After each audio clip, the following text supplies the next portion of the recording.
ایک دفعہ کا ذکر ہے کہ شہر زمر کی شہزادی زہرین نہایت ہی خوبصورت، ذہین اور سوالات کی دیوانی تھی۔ اس کا شوق علم کی گہرائیوں تک پہنچنا تھا، اور وہ ہمیشہ ایسے سوالات کرتی جو نہ صرف حیران کر دیتے بلکہ عقل کو جھنجھوڑ کر رکھ دیتے تھے۔ شہزادی نے ایک بار اپنے دربار میں اعلان کیا، جو کوئی میرے سوالات کے درست اور نوکھے جواب دے گا اسے انعام ملے گا، اگر جواب نہ دے سکا تو اسے 10 دن میرے باغ میں کام کرنا ہوگا۔ یہ اعلان پورے شہر میں جنگل کی آگ کی طرح پھیل گیا اور ہر طرف اس کا چرچا ہونے لگا۔ لوگ سوچنے لگے کہ شہزادی کے سوالات کا سامنا کون کر سکے گا۔ پہلے دن ایک مشہور عالم دربار میں حاضر ہوا۔ وہ اپنی ذہانت پر نازا تھا اور شہزادی کے سوالات کو معمولی سمجھ رہا تھا۔ شہزادی نے اس سے پوچھا، میرا پہلا سوال یہ ہے کہ ایسا خزانہ بتاؤ جو انسان کو نظر نہ آئے لیکن وہ دنیا کا سب سے قیمتی ہو۔ عالم نے کچھ دیر سوچا اور مختلف چیزوں کا ذکر کیا۔ یہ عقل ہے، یہ علم ہے، یہ صحت ہے۔ شہزادی نے ان تمام جوابات کو رد کرتے ہوئے کہا، جواب ہے وقت۔ یہ دنیا کا سب سے قیمتی خزانہ ہے لیکن یہ ہمیں کبھی نظر نہیں آتا۔ عالم حیران ہو کر چپ ہو گیا۔ شہزادی نے مسکرا کر کہا، تم نے اپنا موقع کھو دیا، اب تمہیں میرے باغ میں 10 دن کام کرنا ہوگا۔ عالم شرمندگی کے ساتھ باغ میں کام کرنے کے لیے چلا گیا اور شہزادی کی ذہانت کا چرچا اور بڑھ گیا۔ اگلے دن ایک دلیر سپاہی دربار میں آیا۔ وہ اپنی بہادری اور حاضر دماغی پر بھروسہ کیے ہوئے تھا۔ شہزادی نے مسکرا کر کہا، میرے سوالات کا سامنا کرنے کی ہمت ہے؟ سپاہی نے فخر سے جواب دیا، شہزادی میں اپنی تلوار سے ہر چیلنج کا سامنا کر سکتا ہوں۔ شہزادی نے کہا، ایسی چیز بتاؤ جو جتنی خرچ کی جائے اتنی بڑھتی جائے۔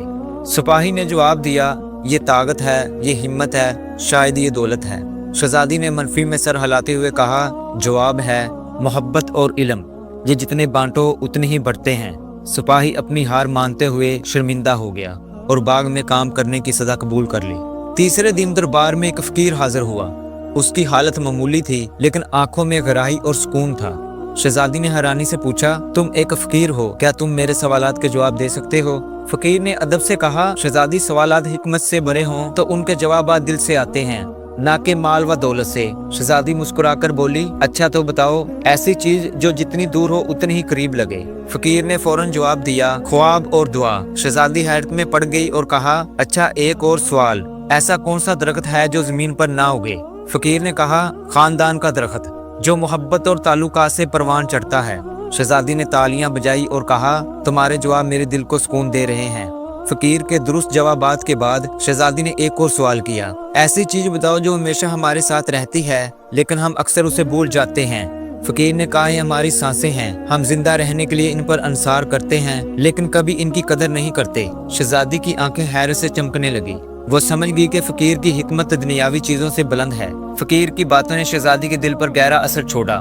اس نے کہا، دانا فقیر، تم نے نہ صرف میرے سوالوں کے جواب دیے بلکہ مجھے زندگی کا سبق بھی سکھا دیا۔ آج سے تم میرے استاد ہو۔ فقیر نے مسکرا کر کہا، شہزادی سیکھنے والا ہمیشہ استاد رہتا ہے۔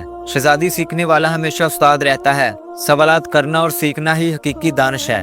شہزادی نے فقیر کو انعام دیا اور کہا، میں نے آج یہ سیکھا کہ عقل سوالات میں نہیں بلکہ زندگی کے طرزابات اور دل کی گہرائیوں میں چھپی ہوتی ہے۔ زندگی کے سوالات کا جواب ہمیشہ کتابوں یا دولت میں نہیں ملتا بلکہ یہ دل، تجربے اور تعلقات میں پوشیدہ ہوتے ہیں۔ سوالات صرف عقل کے امتحان کے لیے نہیں ہوتے بلکہ وہ انسان کو زندگی کی حقیقتوں سے روشنائی کرواتے ہیں۔